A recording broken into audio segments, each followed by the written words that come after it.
Itu tema pagi ini adalah pekerjaan Tuhan tidak dapat terpahami oleh nalar manusia, karena dia betul-betul ajaib, dia betul-betul luar biasa. Oleh karena itu kita akan sama-sama membuka Alkitab kita di dalam Injil Yohanes pasal yang ke-9 ayat yang ke-7 sampai yang ayat yang pertama sampai yang ke-7 saja. Harusnya sampai 41, tetapi saya hanya ingin membaca ayat yang pertama sampai yang ke-7 saja, yaitu tentang orang buta sejak lahirnya. Waktu Yesus sedang lewat, ia melihat seorang yang buta sejak lahirnya. Murid-muridnya bertanya kepadanya, "Rabi, siapakah yang berbuat dosa, orang ini sendiri atau orang tuanya, sehingga ia dilahirkan buta?" Jawab Yesus, "Bukan ia dan bukan juga orang tuanya, tetapi karena pekerjaan-pekerjaan Allah harus dinyatakan di dalam dia. Kita harus mengerjakan pekerjaan Dia yang mengutus aku. Selama masih siang akan datang malam, di mana tidak ada seorang pun yang dapat bekerja. Selama aku di dalam dunia, akulah terang dunia." Setelah ia mengatakan semuanya itu, ia meludah ke tanah dan mengaduk ludahnya itu dengan tanah, lalu mengoleskannya pada mata orang buta tadi dan berkata kepadanya, "Pergilah, basuhlah dirimu dalam kolam Siloam." Siloam artinya yang diputus. Maka pergilah orang itu. Ia membasuh dirinya, lalu kembali dengan matanya sudah melek. Bapak Ibu yang dikasihi Tuhan, kita akan sama-sama belajar dari apa yang dikatakan di dalam firman Tuhan dalam perikop ini, yaitu berkenaan dengan masalah penyembuhan Tuhan Yesus terhadap orang yang buta. Dan kalau kita perhatikan di sini, orang yang buta ini adalah buta sejak lahir. Artinya dia mengalami yang namanya cacat secara permanen. Kalau dia lahir buta, kemungkinan besar untuk sembuh itu adalah hal yang mustahil, sangat-sangat sulit. Jadi ini orang buta ini secara manusiawi, secara medis, dia gak akan mungkin mengalami kesembuhan.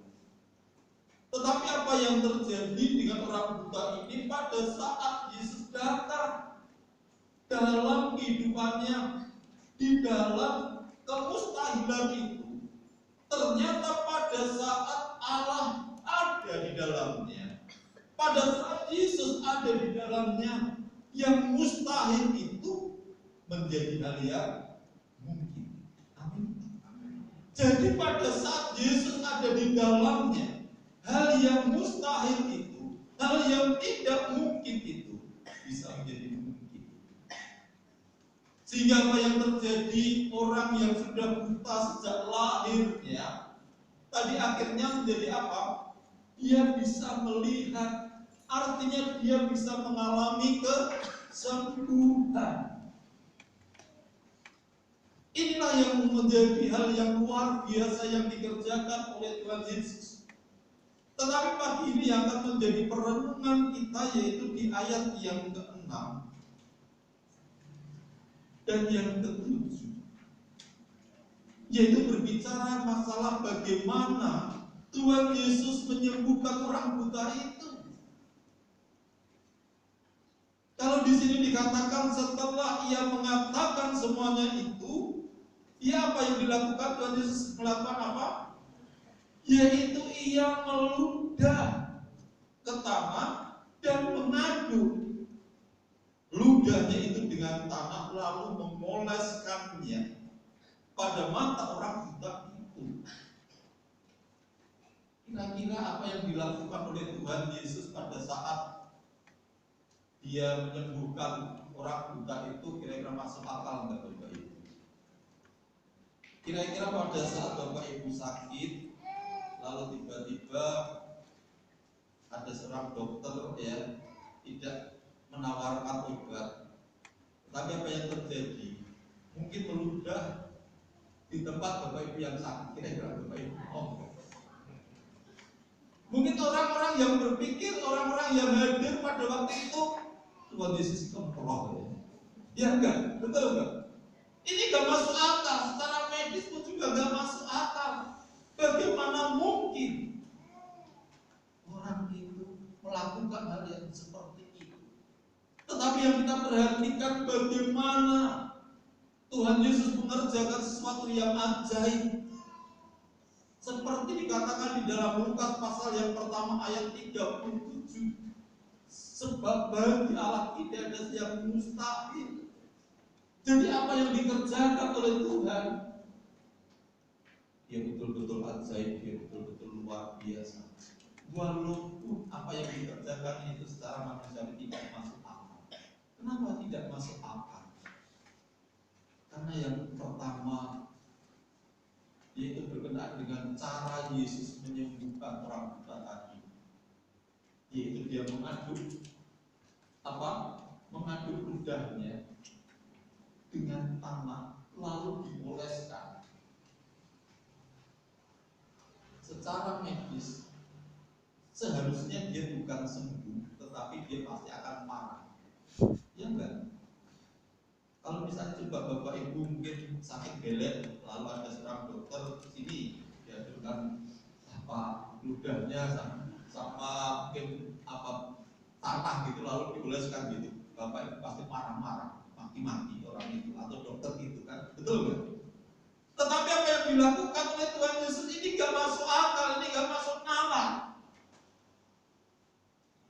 Yang melakukan dan mengerjakan itu bahkan di dalam tradisi Yahudi, kalau kita perhatikan apa yang dilakukan oleh Tuhan Yesus pada waktu itu sebenarnya bertentangan dengan tradisi. Karena ludah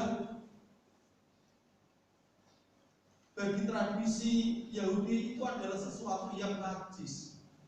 Di dalam imamat katakan apabila orang demikian itu meludah, orang itu yang tahir, ia akan menjadi najis sampai matahari terbenam. Itu artinya apa?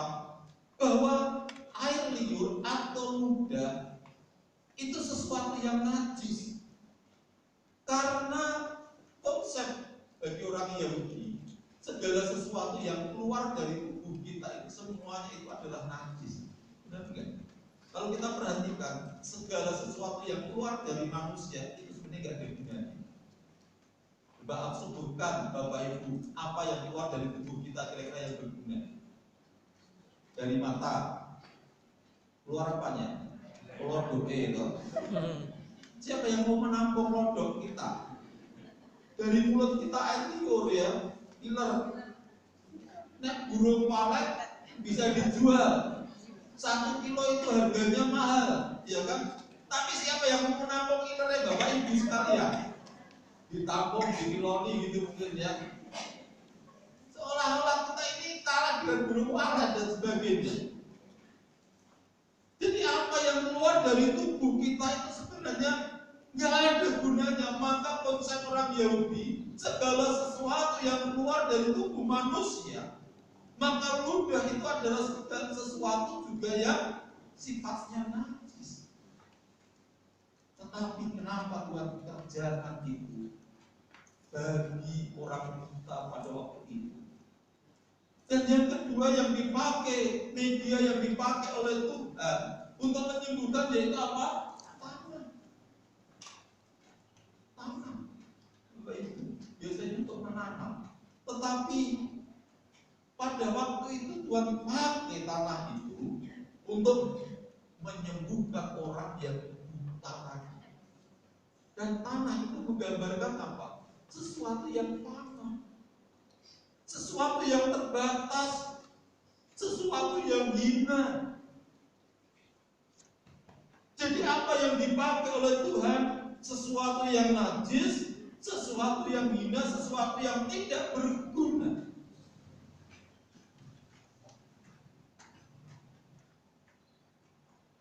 Dan manusia pun juga dibentuk dari sesuatu yang panah tersebut.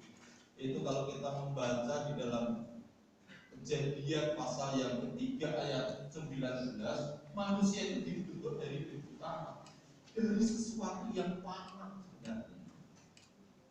Sehingga dengan virus corona pun juga kalah Bapak Ibu, karena kita panah, nggak ada gunanya, nggak ada artinya.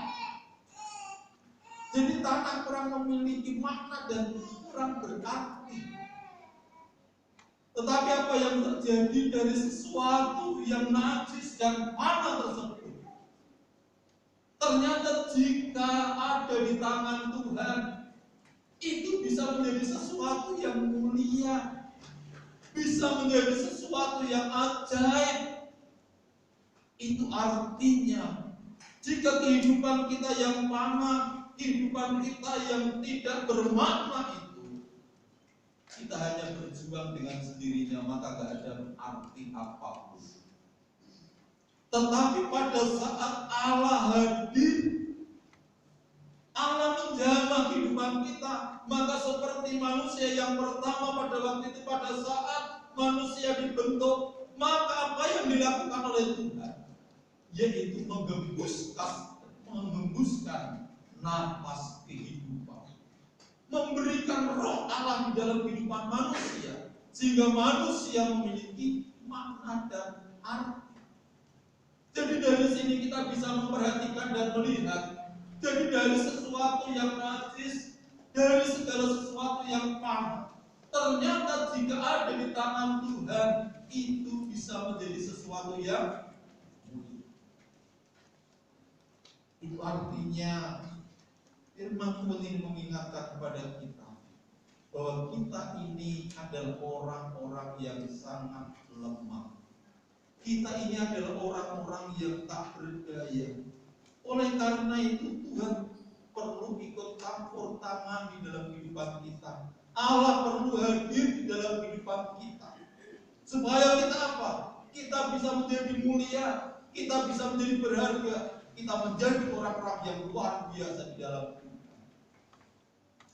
Orang buta itu pun juga, akhirnya apa yang dialaminya, yaitu orang buta itu bisa sembuh dan bisa melihat. Artinya karena campur tangan Tuhan, dari sesuatu yang sederhana, dari sesuatu yang panah tersebut, pada saat Tuhan berkarya di dalamnya, maka orang buta itu bisa melihat secara manusiawi, secara nalar. Ini gak masuk akal, ini gak mungkin orang buta itu malah sembuh.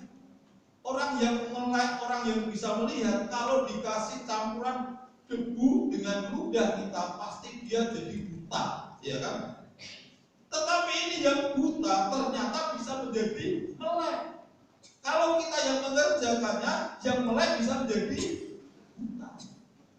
Jadi harus hati-hati di situ, perhatikan. Sesuatu yang mulia kalau di tangan kita, kita hanya mengandalkan kekuatan kita, maka itu bisa menjadi yang panah. Tetapi pada saat sesuatu yang panah di tangan Tuhan, maka itu ternyata bisa menjadi sesuatu yang mulia.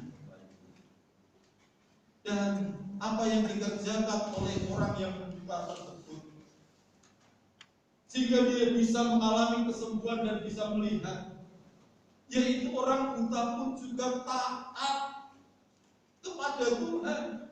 Jadi kita bisa mengalami mujizat yang daripada Tuhan, kita bisa mengalami keajaiban yang daripada Tuhan, pada saat kita pun juga harus mengikuti apa yang menjadi ketetapan Tuhan. Kita harus taat kepada Tuhan di dalam kehidupan kita, seperti yang dilakukan oleh orang buta. Dia ikut pada saat Tuhan Yesus, yaitu menaruh tanah dan bercampur ludah di matanya pun juga dia tidak pernah protes. Lalu orang buta ini pun juga disuruh untuk membasuh dirinya di kolam Siloam. Dia pun juga mengikuti apa yang menjadi perintah Tuhan. Dan pada saat dia taat dan mengikuti apa yang menjadi perintah Tuhan, maka ternyata keajaiban di situ pun juga terjadi. Oleh karena itu bisa saya simpulkan Bapak Ibu sekalian, setiap persoalan kalau kita perhatikan Tuhan izinkan karena dia memiliki rencana di balik itu semua. Jika Tuhan pun juga izinkan ada wabah corona pun juga, saya yakin dan percaya di balik itu semua ada rancangan Tuhan yang luar biasa. Amin. Ada seorang gadis yang luar biasa, namanya yaitu Helen Keller. Di usia 19 bulan, karena dia sakit, akhirnya dia tidak bisa melihat. Akhirnya dia mengalami kebutaan. Dan dia pun juga tuli. Dia sudah frustasi, dia tidak bisa berbuat apapun. Sehingga dia gampang marah, gampang ngamuk dan sebagainya. Karena dia tidak bisa melihat apa-apa. Semuanya kelihatannya hilang. Tetapi pada waktu itu ada seorang pembimbing yang luar biasa yang namanya Ami. Dia guru privatnya membimbing dia, mengajari dia, sehingga dia memiliki kepercayaan diri. Kondisinya mungkin gak berubah, dia tetap buta dan tuli. Tetapi apa yang mengalami perubahan yaitu mental hidupnya. Dia mengalami keajaiban yang daripada Tuhan, sehingga dia didik untuk sekolah. Bahkan di usia 20 tahun ia bisa kuliah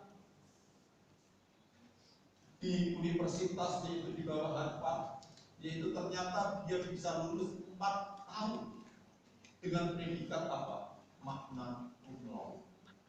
Artinya nilainya betul-betul sempurna Bapak Ibu. Kita yang sehat saja belum tentu nilainya itu di atas 3, dia 4 sempurna berarti. Dan dia ternyata juga luar biasa. Pada usia 30-an ternyata Helen ini bisa keliling ke Amerika untuk menjadi aktivis, konselor, dan dosen. Bahkan dia juga menjadi seorang politisi. Walaupun dia buta, tetapi ternyata kehidupannya gak buta, mentalnya gak buta. Ternyata dia memiliki semangat yang luar biasa, bahkan dia menjadi dosen. Terutama orang-orang yang mengalami cacat ganda, yaitu tuli maupun juga buta. Dan dia betul-betul bisa menjadi berkat buat orang lain. Karena apa? Karena dia memahami akan rencana Tuhan di dalam kehidupannya. Jadi setiap persoalan, segala kondisi yang ada, ternyata di balik itu semua ada rancangan Tuhan yang luar biasa di dalam kehidupan kita. Ini yang perlu kita pahami.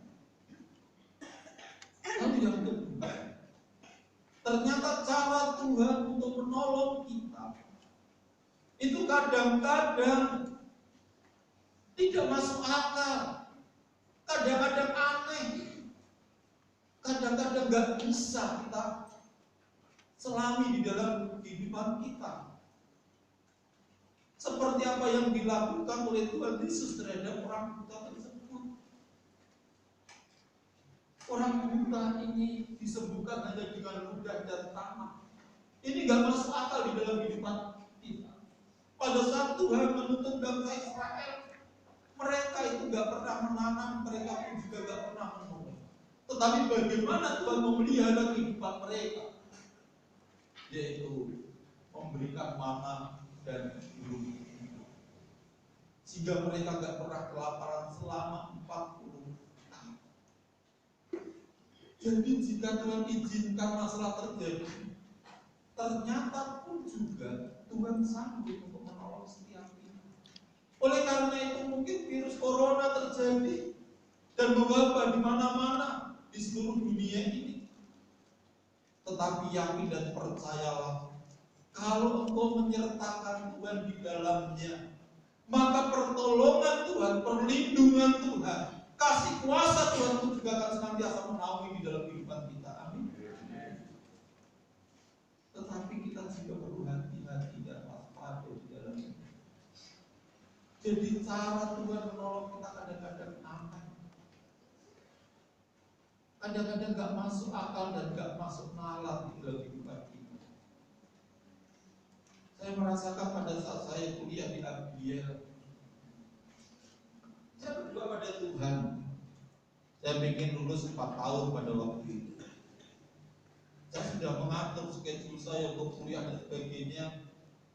Pokoknya kuliah saya selesaikan mata kuliah itu saya selesaikan pada saat semester 6. Dan saya berpikir semester 7 saya ingin skripsi dan semester 8 saya ingin praktek sehingga 4 tahun persis saya bisa lulus. Ternyata apa yang terjadi pada semester 7 gak ada seorang pun yang mengambil bimbingan skripsi, sehingga kan otomatis batal. Saya gak bisa ambil juga. Akhirnya saya terlunta-lunta. Akhirnya baru semester 8 saya mengambil bimbingan skripsi dan skripsi. Dan apa yang terjadi? Akhirnya saya kan secara manusiawi, secara nalar kan nggak bisa saya lulus. Dan akhirnya tahun yang keempat itu saya diutus untuk praktek. Ternyata tidak ada satu gereja pun yang mau menerima saya. Saya itu sudah dikirim ke kebangsaan. Akhirnya pada saat saya mau berangkat 1 minggu sebelumnya itu dibatalkan. Karena tahu reputasi saya di Abdiel itu orangnya pemberani dan seperti ini dan sebagainya, akhirnya ditolak. Tidak ada seorang pun atau satu gereja pun yang mau terima saya untuk praktek. Akhirnya di dalam kegalauan saya pada waktu itu, saya pergi ke Bandung. Pada waktu itu saya main ke saudara saya dan pada waktu itu saya memberikan hikmat. Kamu kan belum pernah sekolah Alkitab di Bandung. Kamu minta aja nilai praktek kamu di situ. Akhirnya saya kepikiran, lalu saya telepon dosen saya pada waktu itu, saya telepon di sekolahan, di kampus, lalu Pak, saya ini kan butuh nilai praktek, saya ini kuliah di Abdiel, saya butuh nilai praktek, kira-kira saya bisa nggak boleh mendapatkan nilai praktek di situ? Lalu dia katakan, bisa aja, nggak masalah kan, dulu kamu pernah praktek di sini dan sebagainya. Kira-kira saya bisa datang ke situ Pak? Oh bisa. Akhirnya pada waktu itu saya langsung ke kampus dan ketemu sama dosennya. Lalu dosennya bilang, loh kok kamu cepat sekali? Iya Pak, saya kan sudah di Bandung. Akhirnya dia tanya, kamu menilai apa? Dan berapa SKS yang kira-kira diperlukan di sana dan sebagainya. Nilainya 4 SKS Pak. Dan gak usah baik-baik lah, nilainya B aja cukup. Saya katakan seperti itu. Akhirnya dia langsung buatkan, dia ketikkan. Akhirnya pada waktu itu langsung saya serahkan ke Abdiel. Dan akhirnya Abdiel, karena sudah ada nilai praktek dulu, saya pernah kuliah di sekolah Alkitab di Bandung. Akhirnya ternyata itu diambil. Dan apa yang terjadi? Saya tetap bisa lulus 4 tahun Bapak Ibu. Saya nggak perlu praktek. Ternyata cara Tuhan itu kadang-kadang aneh, nggak masuk nalar, nggak masuk akal di dalam kehidupan kita. Seolah-olah pada saat saya ditolak dimanapun juga gak ada satu gereja pun yang menerima saya praktek pada waktu itu. Saya berpikir, oh aku paling enak di dunia ini ya dan sebagainya, sehingga gereja pun juga gak ada satu pun yang menerima saya praktek.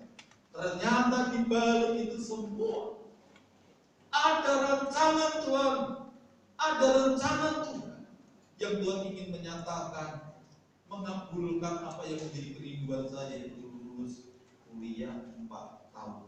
Sehingga saya masuk di Abdiel pada waktu itu, yaitu tahun 2004 saya lulus, 94 saya lulus 98. Dan dari anak teologi berarti saya paling cepat Bapak Ibu, yaitu 4 tahun pada waktu itu yang lainnya 5 tahun, ada yang 6 tahun dan sebagainya. Bahkan ada juga teman saya yang pintar sebenarnya, dia lulusnya 7 tahun.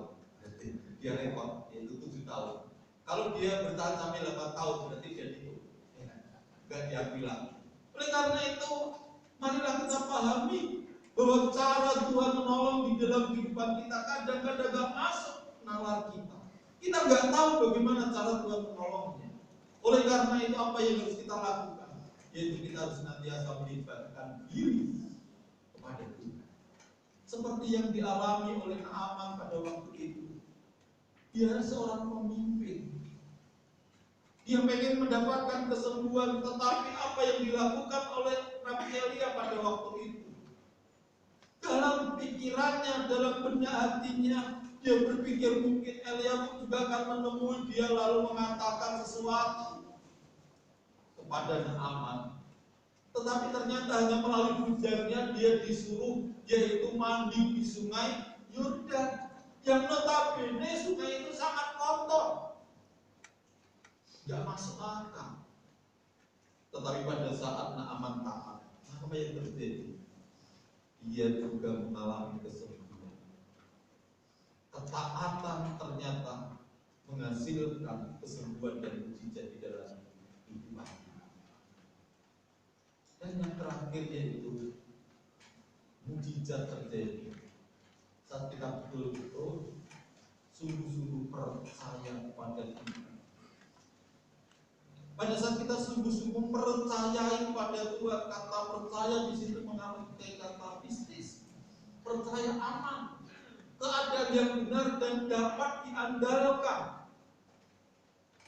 Artinya bagaimana pada saat kita sungguh-sungguh percaya, kita akan tenang, mengalami ketenangan, kedamaian di dalam kehidupan kita, sehingga kita nggak salah langkah, kita nggak salah tindakan di dalam kehidupan kita. Dan pada saat kita percaya, maka kita pun juga akan mengikuti apa yang menjadi kerinduan Tuhan di dalamnya.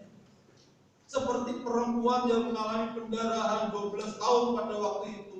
Karena dia percaya, dia yakin pada saat dia betul-betul melihat mujizat Tuhan di dalam diri Yesus, maka dia merasakan kedamaian di dalam hidupnya. Apa yang dilakukannya yaitu dia melangkah menjamah jubah Yesus. Karena dia percaya hanya dengan menjamah jubah Yesus maka dia bisa mengalami kesembuhan. Maka itu pun juga terjadi di dalamnya. Seperti perempuan Syropenesia pun juga pada waktu itu. Dia yakin anaknya pasti akan disembuh. Maka itu juga terjadi di dalamnya. Oleh karena itu Bapak Ibu, dari apa yang sudah kita pelajari bersama pagi ini, segala sesuatu Tuhan izinkan di dalam kehidupan kita. Dan segala sesuatu itu memiliki tujuan dan rancangan dan rencana dalam hidup kita. Dan pada saat Tuhan izinkan segala sesuatu itu terjadi dalam hidup kita, ternyata Tuhan pun juga sudah menyediakan pertolongannya buat setiap kita. Oleh karena itu dengan adanya virus corona yang berkembang sedemikian rupa, kita jangan kita takut, tapi mari kita andalkan Tuhan. Pertolongan Tuhan akan senantiasa Tuhan nyatakan buat setiap kita. Orang-orang yang percaya kepada-Nya, maka marilah kita taat kepada-Nya. Jangan sampai kesempatan ini akhirnya kita gegabah sehingga kita nggak beriman. Tetapi marilah dalam situasi seperti ini kita beriman, tapi kita pun juga beriman di dalamnya. Sehingga kita hati-hati di dalam kita melangkah, kita waspada di dalamnya.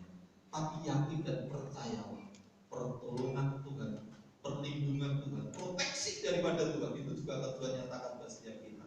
Orang-orang yang percaya kepada-Nya. Amin. Oleh karena itu mari kita akan datang di hadapan Tuhan. Kita akan menyembah Dia.